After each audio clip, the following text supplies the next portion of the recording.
अष्टावक्र महागीता अष्टावक्र मुनि की जय हो। श्लोक 4। स्वमहिमा में स्थित एवं मने आत्मा क्या अनात्मा क्या शुभ क्या अशुभ क्या चिंता क्या अचिंता क्या कशुज क्या।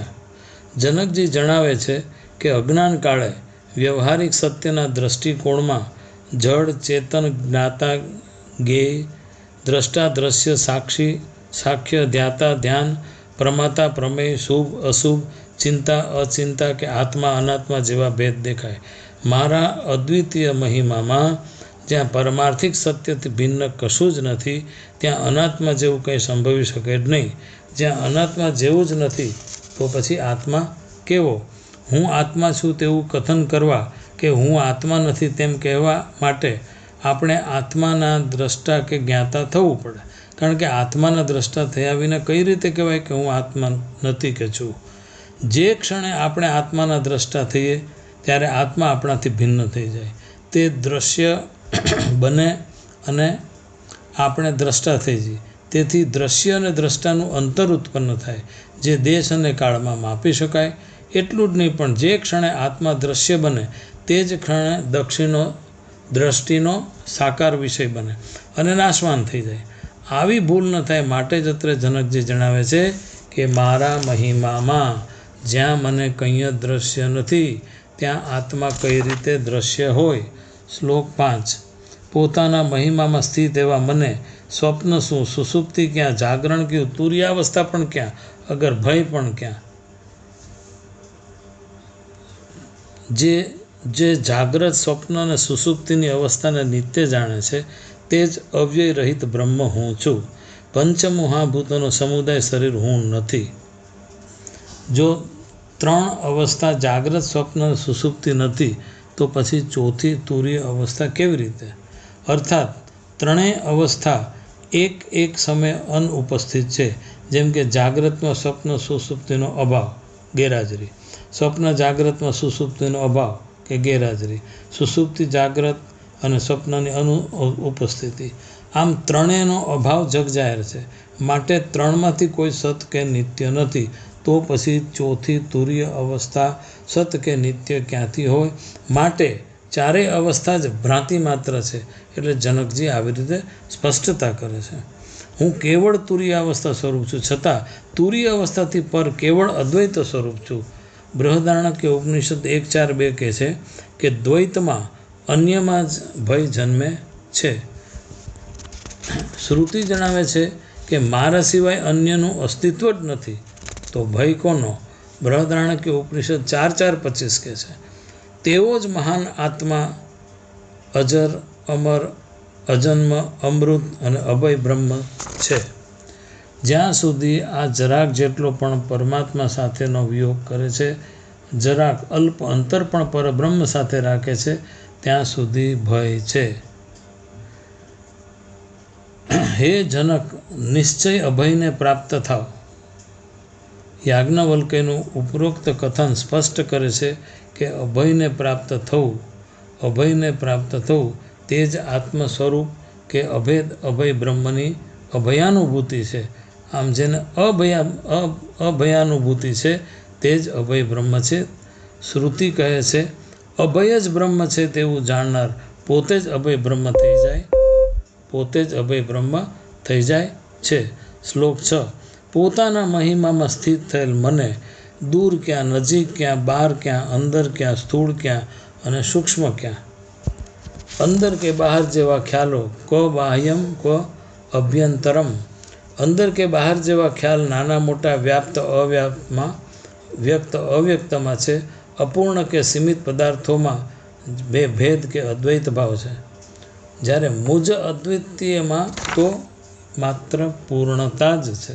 હું તૈજસ્ય આત્મા નથી કે જે સ્વપ્નમાં અંદરના પદાર્થોને જાણે અંદરના સૂક્ષ્મ પદાર્થોને ભોગવી સૂક્ષ્મભૂક કહેવાય તે હું નથી। આમ જેને અંદર કહેવાય તેવો અંતઃપ્રજ્ઞ પણ નથી। તેથી મારે અંદર શું ક્વ અભ્યંતરમ અને તે જ પ્રમાણે નથી હું બાહ્ય પ્રજ્ઞ કે વિશ્વાત્મા કે જે જાગ્રત અવસ્થામાં બહારના પદાર્થોને જાણે છે કે નથી હું સ્થૂળ પદાર્થોને ભોગવી સ્થૂલ ભૂખ કહેવાય છે તે. તેથી સ્પષ્ટ છે કે મારે બહાર જેવું પણ કાંઈ નથી. ક્વ બ્રાહ્યમ ક્વ સ્થૂલમ ક્વચ વા સૂક્ષ્મ. સ્થૂળ કે સૂક્ષ્મ તો ભૌતિક પદાર્થો છે અને વસ્તુ છે. હું કોઈ પદાર્થ કે વસ્તુ નથી. તેજો બિંદુ ઉપનિષદ 5:9-10.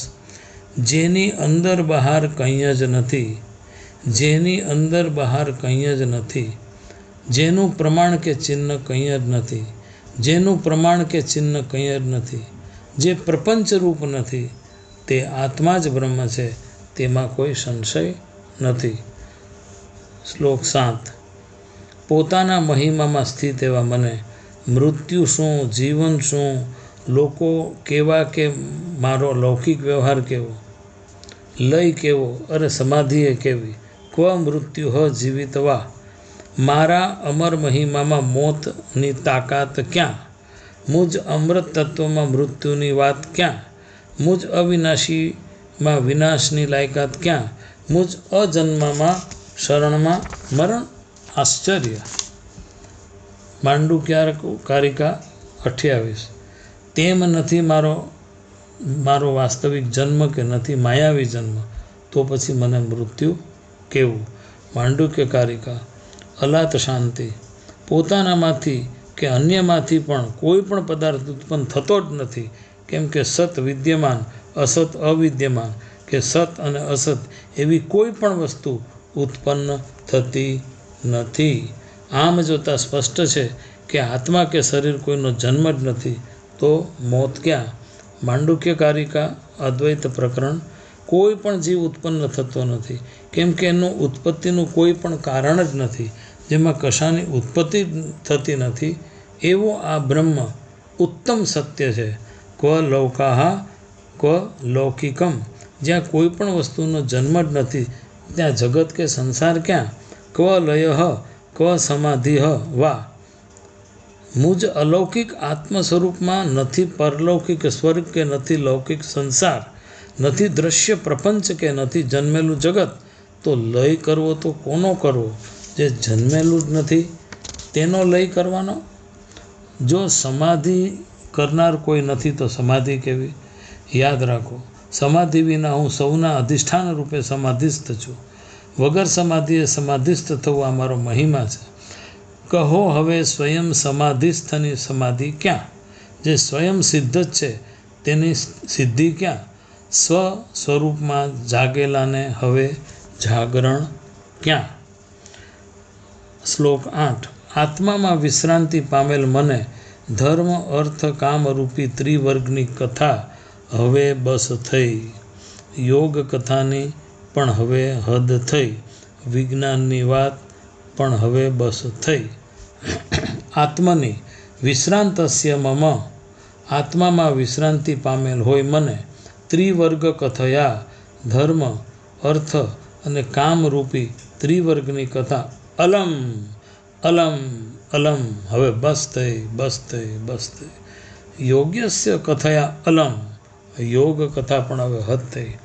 વિજ્ઞાન કથા અપી અલમ. વિજ્ઞાનની કથા પણ બસ થઈ. પોતાની